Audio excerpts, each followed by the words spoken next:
آقا کریم بیٹھے تھے کہ ایک شخص آیا، صحابہ فرماتے ہیں آثار سفر اس کے بدن سے حویدہ نہیں تھے، سفید لباس پہنا تھا، سیاہ اس کے بال تھے، اور وہ مدینے کا رہنے والا نہیں تھا لیکن مسافر لگتا نہیں تھا، اور حضور کے سامنے وہ دو زانو ہو کے بیٹھ جاتا ہے اور حضور سے مختلف سوال کرتا ہے، اور جب آقا کریم اس کو جواب دیتے ہیں تو وہ کہتا ہاں بالکل آپ نے سچ کہا۔ تو ہمیں حیرت ہوتی ہے کہ یہ بندہ خود ہی سوال کرتا ہے تو خود ہی تصدیق کرتا ہے۔ خیر جب وہ چلا گیا تو حضور نے کہا عمر جانتے ہو یہ شخص کون تھا؟ تو کہا حضور اللہ اس کے رسول جانتے۔ تو آقا کریم نے فرمایا کہ یہ جبریل تھا جو تمہیں تمہارا دین سکھانے آیا۔ تو جبریل نے جو ہمیں دین سکھایا، جو سوال کیا، ان میں سے ایک سوال جبریل نے یہ کیا مل احسان، حضور احسان کیا ہے؟ حضور نے ارشاد فرمایا کہ احسان یہ ہے ان تعبد اللہ کأنک تراہ، احسان یہ ہے کہ اللہ کی عبادت اس طرح کرے کہ گویا تو اسے دیکھ رہا ہے، اس انداز سے اللہ کی عبادت کرے۔ فَإِن لَمْ تَكُنْ تَرَاهُ فَإِنَّهُ يَرَاكَ، اور اگر یہ کیفیت تیری پیدا نہیں ہوتی کہ تو اس کو گویا دیکھ رہا ہے تو اس کیفیت میں ڈوب جا کہ وہ تجھے دیکھ رہا ہے۔ اللہ اکبر۔ حضرت عقبہ بن عامر رضی اللہ تعالیٰ عنہ فرماتے ہیں میں حضور کی خدمت میں حاضر ہوا، حضور نے یہ بات ارشاد فرمائی سل من قطعک وعات من حرمک واعف عمن ظلمک، تین باتیں فرمائی۔ جو تجھ سے تعلق توڑے تو اس سے تعلق جوڑ، جو تجھے محروم رکھے تو اس کو عطا کر، اس کی جھولیاں بھر دے، جو تیرے اوپر ظلم کرے تو اس کو معاف کر دے۔ تو حضور نے یہاں صلہ رحمی کا حکم دیا۔ حضرت عبداللہ بن سلام رضی اللہ تعالیٰ عنہ فرماتے ہیں کہ میرے حضور نے فرمایا یا ایھا الناس، اے لوگو افشوا السلام، سلام عام کرو، اس سے محبت بڑھتی ہے، پیار بڑھتا ہے۔ دوسری بات وَأَطْعِمُوا الطَّعَامَ، لوگوں کو کھانا کھلاؤ، ضرورت مندوں کو کھانا کھلاؤ۔ حضرت سیدنا شیخ عبد القادر علیہ رحمہ و رضوان آپ فرماتے ہیں کہ آدھا فقر، غریبوں کو، مسکینوں کو، بھوکوں کو کھانا کھلانا اور ننگوں کو لباس پہنانا، باقی سارا آدھا فقر ہے۔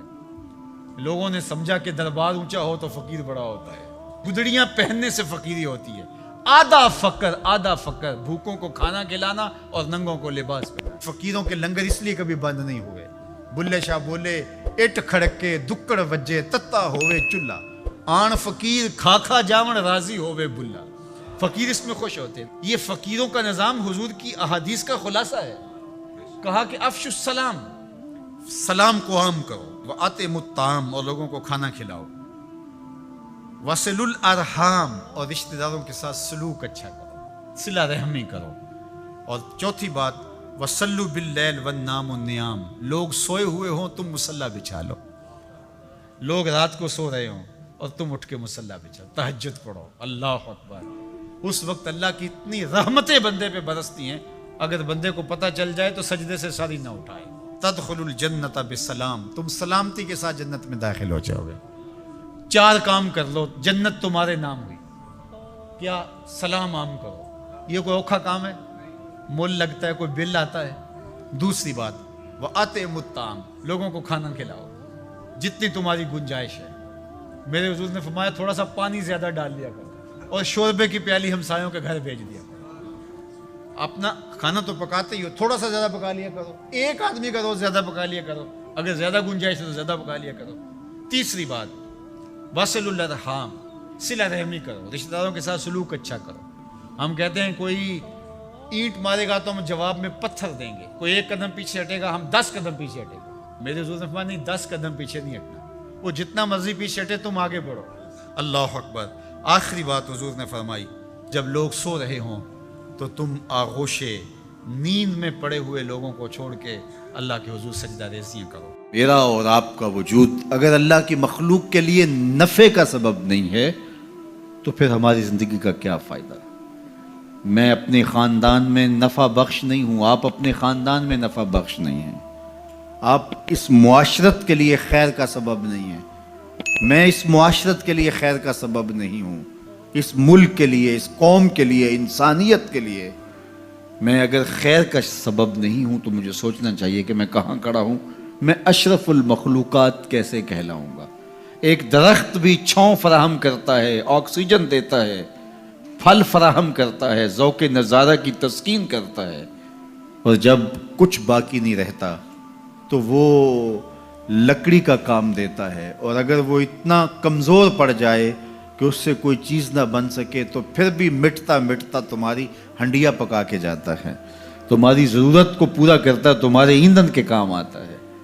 وہ بوڑھی بھینس جو اب دودھ دینے کے اور بچے دینے کے قابل نہیں رہی، اب اس سے تم کوئی نفع نہیں لیتے، لیکن وہ جاتے جاتے رخصت ہوتے ہوتے جو ہے وہ تمہاری غذائی ضرورتوں کو پورا کر کے جاتی ہے، اور اگر تم اس سے غذائی ضرورتیں پورا نہیں کرتے، تم کہتے ہو کہ نہیں یہ اتنا بوڑھا وجود ہے، تو پھر بھی اس کے چمڑے سے تم جوتے پہن سکتے ہو، تم اور چیزیں جو ہے وہ اس کے چمڑے سے بنا سکتے ہو، وہ اس دنیا سے رخصت ہوتے ہوئے بھی تمہارے لیے نفع بخش بن کے گئی۔ تو اگر ایک جانور اور ایک درخت اور اللہ کی دیگر مخلوقات اپنی رعنائیوں کے دور میں اپنے شباب کے عالم میں نفع بخش ہیں، تو بڑھاپے کے اندر بھی ان سے نفع حاصل ہو سکتا ہے، اور جس شخص کا نفع جوانی میں بھی نہ ہو، بڑھاپے میں بھی نہ ہو، لڑکپن میں بھی نہ ہو، سن کہولت میں بھی نہ ہو، تو پھر وہ انسان کہلائے گا۔ اولئک کالانعام بل ہم اضل، فرمایا یہ چوپایا ہے بلکہ چوپایوں سے بھی بدتر ہے۔ تو پھر وہ کیسا انسان ہے جو نافع نہیں ہے، جو نفع بخش نہیں ہے؟ خیر الناس من ینفع الناس، لوگوں میں سب سے اچھا شخص کون ہے؟ یہ سوال ہوا، سب سے اچھا شخص کون ہے لوگوں میں؟ تو جواب ارشاد فرمایا جو لوگوں کے لیے نفع بخش ہے، جس کا وجود راحت کا سبب ہے، جس کو دیکھ کے دکھ بھول جائیں، جس کو مل کے زندگی اچھی لگنے لگ جائے، جس کی چھاؤں میں بیٹھیں تو آسودگی ہو، زمانے کی کڑی دھوپ سے بچ جائیں، جس کا وجود رحمت بخش ہو، جو لوگوں کی ہدایت کا سبب ہو، جو لوگوں کے لیے خیر کا ذریعہ ہو۔ اللہ کے محبوب علیہ الصلوۃ والسلام کے ایک فرمان کا مفہوم یہ ہے کہ خیر کی چابی بن جاؤ اور شر کا تالا بن جاؤ۔ یہ زندگی میں اصول اختیار کر لو، خیر کی چابی بنو اور شر کا تالا بنو۔ تم سے خیر کے دروازے کھلے اور تم سے شر کے دروازے بند ہو۔ کبھی ایسا نہ بننا کہ تم شر کی چابی بنو اور خیر کا تالا بنو۔ تم جہاں رکو، جہاں ٹھہرو، جہاں سے گزرو، وہاں خیر پھیلتی چلی جائے، تمہاری مہک سے لوگوں کے مشام ہستی معطر ہو، لوگوں کے دلوں میں آنگن میں بہاریں آئیں کہ یہ شخص آیا ہے، گزرا ہے۔ تم ایک تازہ ہوا کے جھونکے کی طرح جہاں سے گزرو، اور تمہاری مہک سے لوگ دیر تک سرشار رہے کہ یہاں سے کوئی گزر کے گیا ہے، نہ یہ کہ تم جن راہوں سے گزرو وہاں کانٹے بکھیرتے چلے جاؤ، بعد میں وہاں کو چلے تو اس کے پاؤں زخمی ہوں۔ تو فرمایا تم خیر کی چابی بنو اور شر کا تالا بنو، ہمیشہ خیر بانٹو، اچھائی بانٹو، بہتری بانٹو، لوگوں کے لیے صلح اور امن کے ضامن بنو، لوگوں کے لیے محبت کو پھیلانے والے بنو۔ لڑائی، دینگا مشتی، فساد، شر، الجھاؤ، تضاد اور نفرتوں کے بیج اور کانٹے مت بونا، ہمیشہ خیر کی چابی بننا اور شر کا تالا بننا۔ اس لیے بہتر شخص وہ ہے کہ جو لوگوں کے لیے بہتری کی ضمانت بنتا ہے اور اس کے وجود سے لوگ بہتری پاتے ہیں۔ سب سے بڑی انسان کی ضرورت ہدایت ہے۔ سب سے بہتر اور اشرف لوگ انبیاء علیہم السلام ہیں، جن کے وجود سے ہدایت پھوٹی اور لوگ اندھیروں سے، ظلمتوں سے نکل کر ایمان کی روشنیوں میں آئے۔ سب سے بہتر لوگوں کو بانٹنے والا، لوگوں کے لیے نفع بخش وہ شخص ہے جس کا وجود ہدایت بانٹتا ہو، جس کا وجود خیر بانٹتا ہو، پھر لوگوں کے دکھ اور لوگوں کی تکلیفیں مٹانے والا شخص۔ تو ہمیشہ لوگوں کے لیے بہتریوں کا سبب بنو۔ انسان کو یہ حکم دیا گیا ہے کہ وہ جہاں بھی ہے وہ اللہ کا بندہ بن کے وقت گزارے، اس کے ذہن اور نظریات ٹوٹے نہ، بکھرے نہ، وہ یہ سمجھے کہ اللہ تبارک و تعالیٰ نے اگر کچھ مجھے دیا ہے تو اپنے فضل سے دیا ہے۔ ہمارے ہاں یہ ہوتا ہے کہ اگر کسی شخص کو کوئی چیز خدا اپنے فضل سے دیتا ہے تو وہ اسے نہ اپنا حق سمجھنے لگتا ہے، اور وہ محسوس کرتا ہے کہ یہ معاذ اللہ مجھے ملنی ہی چاہیے تھی، میں اسی کا حقدار تھا۔ وہ چیز پھر اس بندے کو بعض اوقات تکبر میں مبتلا کرتی ہے، بعض اوقات خود پسند بنا دیتی ہے، اور بعض اوقات جو اس کی بہترین صلاحیتیں ہوتی ہیں وہ صلاحیتیں زنگ آلود ہو جاتی ہیں، اخلاقی کمزوریاں اس کے اندر جڑ پکڑ جاتی ہیں۔ محبوب سبحانی، حضرت غوث اعظم صمدانی، شیخ عبد القادر جیلانی رضی اللہ تعالیٰ عنہ ارشاد فرماتے ہیں کہ تو جہاں بھی ہو نا، اپنی سوچ کو عاجزی والی بنا۔ آپ فرماتے ہیں اگر تیری عمر زیادہ ہے اور تیرے سامنے ایک شخص کھڑا ہے جس کی عمر تھوڑی ہے، تو اپنے ذہن میں یہ بات بٹھا کہ اس کی عمر تھوڑی ہے تو غلطیاں بھی تو تھوڑی ہیں نا۔ اور اگر تیرے سامنے کوئی شخص کھڑا ہے، تیری عمر تھوڑی ہے، اس کی زیادہ ہے، تو پھر یہ ذہن بنا لے کہ اگر اس کی عمر زیادہ ہے تو اس کی نمازیں بھی تو زیادہ ہیں نا، تلاوتیں بھی تو زیادہ ہیں نا، خیرات بھی تو زیادہ ہیں نا، عمر جو زیادہ ہے۔ اور اگر تو ان پڑھ ہے اور تیرے سامنے عالم کھڑا ہے تو اس ترتیب سے عاجزی پیدا کر لے کہ وہ چونکہ عالم ہے تو میں تو بہت سارے کام اپنی جہالت کی وجہ سے غلط کر لیتا ہوں، لیکن وہ عالم ہے تو اپنے علم کی بنیاد پر یقیناً وہ مجھ سے زیادہ خیر کٹھی کر رہا ہے۔ اور اگر تو عالم ہے اور تیرے سامنے جاہل کھڑا ہے تو پھر بھی تو اپنی طبیعت میں عاجزی لا، اور تو یہ ذہن بنا کہ وہ اگر کوئی غلطی کرے گا بھی تو اپنی جہالت کی وجہ سے کرے گا، تو مجھے تو پتہ ہے سارا، ایسا نہ ہو کہ میرا گناہ ڈبل لکھ دیا جائے۔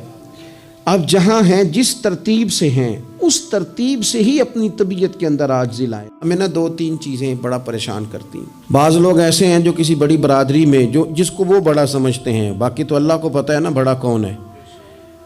کسی بڑے قبیلے میں جس کو دنیا میں بڑا گردانا جاتا ہے، اس میں اگر وہ پیدا ہو گئے نا تو ان کا یہ گمان بن گیا ہے کہ شاید میرا یہ حق تھا، تو چونکہ مجھے اللہ نے پیدا یہاں کیا ہے تو معاذ اللہ میرا حق بنتا ہے میں تکبر کروں۔